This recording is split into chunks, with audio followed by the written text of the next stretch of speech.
Hello दोस्तों, मैं NTPC exam के लिए और SSC के एग्ज़ाम के लिए आपके लिए प्रश्न लेकर आए। प्रश्न है, एक परीक्षार्थी परीक्षा में 30% अंक प्राप्त होते हैं। कितनों का एग्ज़ाम होगा उसमें 30% अंक प्राप्त होते हैं और वह क्या हुआ 50 अंकों से असफल हो जाता है। दूसरा परीक्षार्थी जिसे कितना मिला 320 अंक प्राप्त होता है, वह भी 30 अंकों से सफल हो जाता है। तो बोल रहा है पूर्णांक बताएं, यानी टोटल संख्या बताएं। तो पहला परीक्षार्थी को क्या हुआ प्रतिशत में अंक मिला, 30% मिला, तो 50 अंक से क्या हो गया फेल हो गया। और दूसरा को अंक में मिला, डिजिट में 320 30 अंक से फेल हो गया, तो पास मार्क बोल रहा है, मतलब कि टोटल मार्क्स बोल रहा है।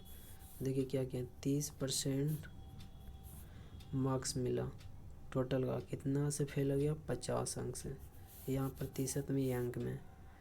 और बोल रहा है क्या 320 माला कितना से फेल हो गया 30 से। दोनों को हम बराबर क्यों, क्योंकि ये भी टोटल मार्क्स दिखा रहा पास का, ये भी टोटल मार्क्स 50 को दिखा रहा। तब इसको तो सॉल्व करिए, 30% बराबर कितना हो जाएगा 350 माइनस 50 यानी 300। ये 30% का वैल्यू इतना दिया, यानी 100% का वैल्यू कितना हो जाएगा 1000 रुपये।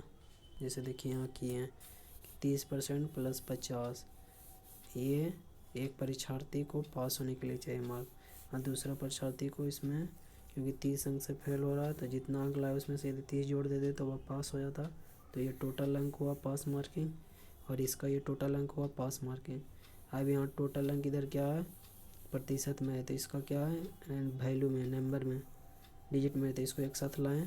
अब यही वैल्यू दिया इसके बराबर, तो टोटल जानते हैं कि प्रतिशत में 100% होता है, तो 100% निकाल लिए तो पूर्णांक पता चल गया। फिर यहाँ से आप पास मार्क भी निकाल सकते हैं। अगला प्रश्न है, किसी परीक्षा में 40% छात्र गणित में असफल हो जाते हैं। 40% कितने हो जाते हैं गणित में असफल हो जाते हैं, और 30% देखिए असफल हुआ 40%। 30% अंग्रेजी में असफल की बात हो रहा है, असफल हो जाते हैं तथा 10% दोनों में असफल हो जाते हैं। तो दोनों विषय में उत्तीर्ण होने वाले छात्रों को प्रतिशत। तो देखिए इस तरह के प्रश्न में आप या तो असफल से बनाइए या सफल से बनाइए। तो यहाँ दिया हुआ सब में क्या असफल हो रहा है, यानी 40% छात्र क्या हुआ असफल हुआ, यानी 60% सफल हुआ होगा। ठीक उसी तरह इसमें से तो यहाँ सभी असफल में दिया हुआ, तो देखिए 40% क्या हुआ गणित में, क्या हुआ असफल हुआ गणित में, 30% अंग्रेजी में हुआ। तो दोनों को जोड़िए, 10% क्या हुआ दोनों में फेल हुआ। ठीक है, तो ये क्या निकलेगा फेल प्रतिशत निकलेगा। तो यहाँ से फेल प्रतिशत कितना निकलेगा 40 30 70 माइनस 10 60%। अब हमको क्या निकला है उत्तीर्ण होने वाले छात्रों को प्रतिशत, तो 60% फेल असफल निकला, तो सफल कितना हो जाएगा सफल। टोटल क्या होता है 100%, 60% असफल हुआ, यानी कितना हुआ 40% सफल हुआ। तो इस तरह हम निकाल लेंगे। ठीक है, तो अगला प्रश्न है, एक व्यक्ति अपनी आय का 75% क्या करता है खर्च करता है। अपनी आय जितना कमाता है उसका 75% क्या करा है खर्च करा है। उसकी आय में 20% की क्या हुआ वृद्धि हुई होती है, तथा साथ ही उसके खर्च में भी, जब आय में वृद्धि हुआ तो उसमें खर्च में वृद्धि होती है, तो उसके बचत प्रतिशत में वृद्धि बोलना। तो देखिए इस तरह के प्रश्नों को लिए हम लोग 100 मानते, आय को 100 माने, 75% खर्च कर रहा है, यानी इनकम हुआ, एक्सपेंडिचर हुआ, सेविंग हुआ, 75% खर्च किया, तो बचा कितना 25%, 25 रुपये बचा। आय में 20% की वृद्धि हुई, यानी 100 का 20% 120 रुपया।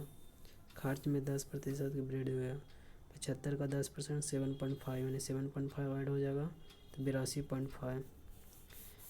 सेविंग कितना किया, तो 10 में से 5 किया 5, ये कितना बचा 9 में से 2 गया 7, ये कितना लगा 8 3 11, यानी 37.5। यही 37.5 वैल्यू दिया हुआ है। तो देखिए 37 पहले कितना था 25 रुपये बचाता था, अब कितना बचा रहा है 37.5 रुपये। तो वृद्धि कितना हुआ, जैसे यहाँ आपको समझाते हैं 100 रुपया पहले इनकम था, बोल रहा है 75% खर्च करता है। 75% ठीक है, 100 का 75% निकालें। 100 इंटू 75/100 ऐसे निकालते हैं। 100 रुपये पहले इनकम था तो उसका 75% क्या किया, खर्च किया। 75 रुपये खर्च किया, बचाया कितना, जानते हैं कि इनकम बराबर एक्सपेंडिचर प्लस सेविंग होता है। प्लस सेविंग होता है, इनकम बराबर क्या होता है, एक्सपेंडिचर प्लस सेविंग। तो 100 रुपये कमा रहा है, 75 रुपये खर्च करा, तो बचाएगा कितना, 25 रुपये। इसको इस दर से माइनस कर दीजिएगा तो 25 रुपये बचाया। वृद्धि हो गया 20% का इनकम में, तो वृद्धि हो गया तो कितना आ गया, 120 आ गया। और वो रहता था खर्च में भी 10% का वृद्धि हो गया, तो खर्च में 10% का वृद्धि हुआ तो 82.5 लिखें। तो जब इनकम इतना, एक्सपेंडिचर इतना, तो सेविंग कैसे होगा, दोनों को घटा देंगे क्योंकि इनकम बराबर क्या होगा, एक्सपेंडिचर प्लस सेविंग। तो यहाँ से सेविंग बराबर कितना हो जाएगा, इनकम माइनस एक्सपेंडिचर, तो 37.5। पहले सेविंग 25 रुपया था, अब 37.5 रुपया, तो वृद्धि कितना हुआ, तो 12.5 का। किस में वृद्धि हुआ, तो 25 में वृद्धि हुआ इंटू 100। तो ये आया कितना, यहाँ आंसर निकालें 50%। तो ये था आज का हमारा सवाल।